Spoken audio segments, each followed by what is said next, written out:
एक समय की बात है। गांव में एक छोटा सा लड़का था जिसका नाम राजू था।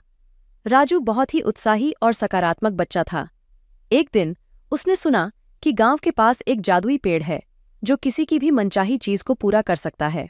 राजू ने यह सुनकर तय किया कि वह उस पेड़ को ढूंढेगा और अपनी मनचाही चीज मांगेगा। उसने गांव के पुराने पंडित से पूछा और वह पेड़ की जगह की ओर रुका। जब वह वहां पहुंचा तो उसने देखा कि पेड़ के नीचे एक राजा बैठा हुआ था। राजा ने राजू को ध्यान से सुना और कहा, तुम मेरे सामने खड़े होने के लिए बहुत ही बहादुर हो। मैं तुम्हें एक मनचाही चीज देने को तैयार हूं, लेकिन इसके बदले में मुझे तुम्हारी एक चीज चाहिए।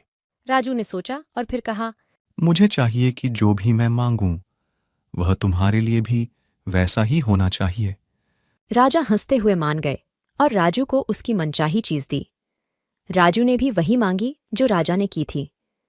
कुछ दिनों बाद गांव में एक अजीब बीमारी फैल गई जिसका इलाज सिर्फ राजा की मांगी गई चीज से ही हो सकता था। गांव वाले हैरान थे कि ऐसा कैसे हो सकता है। राजा ने समझाया, इसका मतलब है कि हमारी मांगी गई चीजें हमें अन्यों की भलाई के लिए भी होनी चाहिए, न कि सिर्फ अपनी खुशी के लिए। इस कहानी से हमें यह सीखने को मिलता है कि दूसरों की भलाई के लिए कुछ करना हमारी खुशियों को भी बढ़ावा देता है और कभी-कभी जीवन में होने वाले अच्छे पल मन में बस जाते हैं।